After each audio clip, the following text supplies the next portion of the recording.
Hello everyone and welcome back to my channel. Today I'm going to show you some tips and tricks on soldering.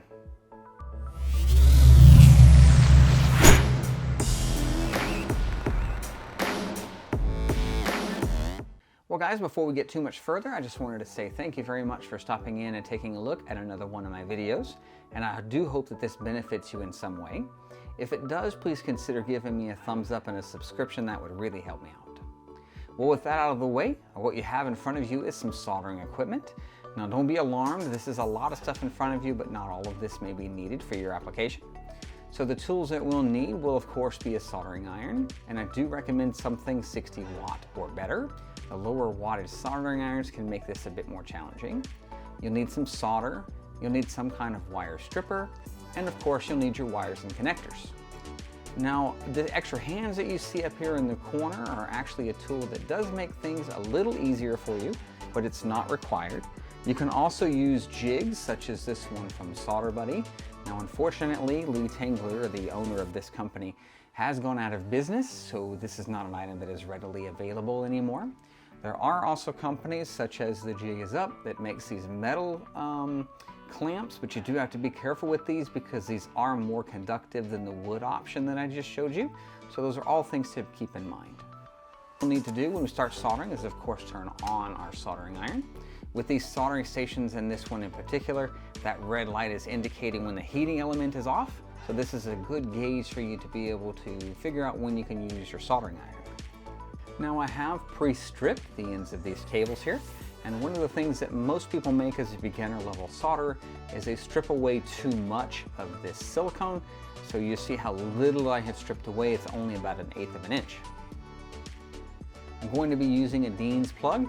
Now these new almost glow in the dark colored ones, unfortunately these don't actually glow in the dark, but these new ones are no longer red. These are the high temp ones, which should be able to handle more current.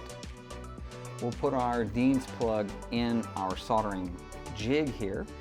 Tighten up the little clamp. And we'll use our little alligator clip here to hold the wire in place. Now the very first thing we want to do is called tinning. So tinning is a process by which that you will fill the wire rather, with solder and get solder on the surface that you'll be soldering to. So we'll just take our iron, we'll do a little tinning to the iron itself, then we will touch to the wire and begin feeding our wire between our soldering iron, feeding our solder between our wire and our soldering iron, making sure that that solder is completely in the wire itself. Now when we look pretty close, we'll see if I can get this to focus here. If we look pretty close, you'll see the shine of the solder is very close in both the raw solder as well as the tinned wire. And we'll also turn this around and we'll look for any exposed wire here. So it looks like we've done a pretty good job of tinning that wire. Our next step, as I mentioned before, we'll want to attach our wire to our pin here on the connector. This side of the connector is going to be our positive, this side is going to be our negative. And we will pre-tin the end of the connector here. And you can see how little of the solder I have applied here. So there's not very much solder at all on the end. Then we'll need to load our heat shrink onto our wire. This is a step that a lot of people forget when we solder up something like Dean's plugs. We'll get our clamp again here. We'll hold the wire on, I'll hold the wire against, let me see if I can position this a little bit better so you can see. We'll hold our wire against our tinned connector and simply apply heat. You wanted this to go pretty quick. You want to be watching for the solder to liquefy between the connections. Once they have done that, you can remove the heat. Now you want to keep this still while this sets up.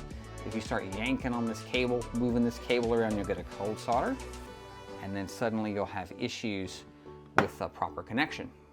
So now you can take a quick look here and see our wire is now soldered to our plug.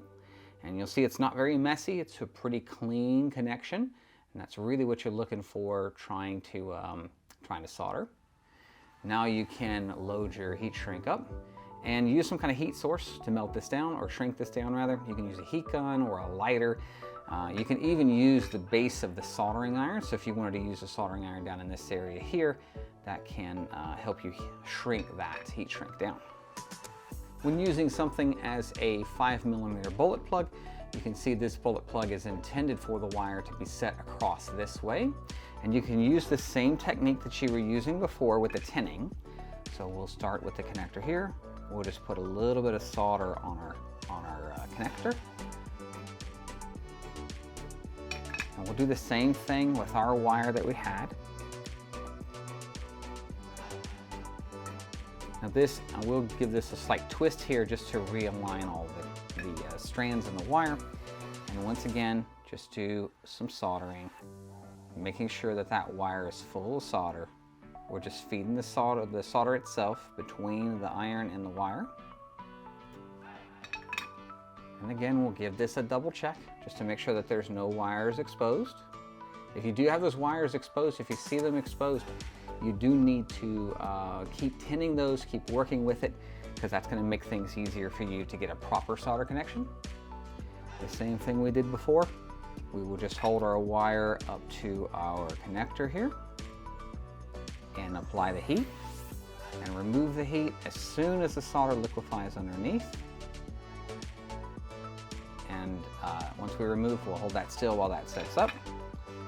And you can see how well we've gotten our solder connection. It's very clean, there's not a lot of globs. So that's really your technique with these types of connectors. If you get a lot of globbing, that's usually indicating that either your iron is not hot enough or you use too much solder.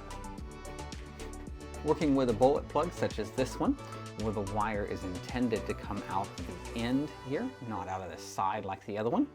You'll notice that there's a shallow end and there's a deep end. This is the shallow one here. There's a deep end here. A lot of times you'll see on these, you'll see this hole that's in the brass. So that is going to be your end your wire is going to come out of. We'll do the same thing. We'll put our connector in our little block here. We'll fill this up about half full of solder. So we'll put our iron on our connector. We'll start to put a little solder on here, and we'll kind of dip this in the connector itself. This doesn't take a lot of solder, just like I said, about half full is really all that you need to be filling that connector with. We'll take some more wire and we'll clamp this into place. And I'm going to do this wrong intentionally here so you can see what the exposed wire would look like without it being properly tinned. So if you look at this side of the cable here, you can see the solder that's there. We roll this over and you can see exposed wires. So that's kind of what you're looking to avoid whenever you're doing your tinning.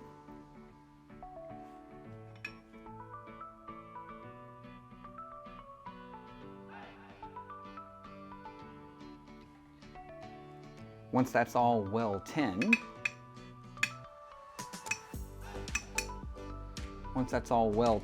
we will knock a little bit of solder off of our soldering iron and then heat this up. We're doing the same thing that we did before. We're just holding the iron here, and then we'll slowly stand this wire up in the connector rather, and hold it still. You don't want to be moving it around too much so that you'll get a proper solder connection. Now looking inside of this little hole right here, I don't know how well this is going to come out on camera. You can see there's quite a bit of gap in there, which means there's probably not enough solder in there. So I'm going to work on that a little bit, just get a little bit of solder in that hole so we know we have a proper connection.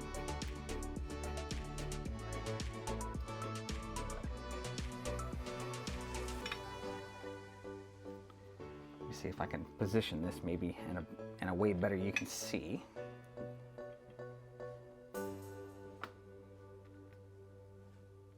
Just going to put solder in that little hole. We're going to apply a little bit of heat.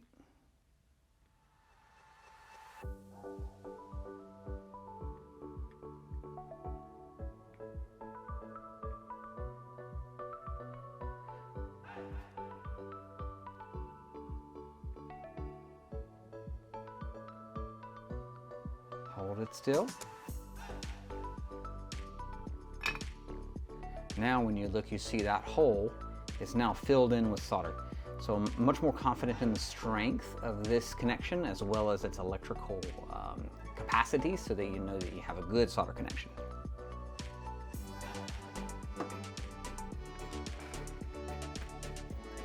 Now before I let you go, I just wanted to give a couple of words about soldering iron maintenance. You'll notice in this hole that's here in the stand, there's usually a sponge that goes in here, like so. And this sponge is designed so that you can wet it. And you'll notice when I was knocking the solder off of the end of the wire there, we could have very simply used this little sponge instead of that mechanical method. So if I load this thing up with solder, you see how much solder's on the end of this soldering iron. We can simply wipe this off and make that much cleaner, much neater. If you keep the end of your soldering iron clean, it will last you many more years of service. You won't wear it out quite so fast. And that is really it as far as basic soldering.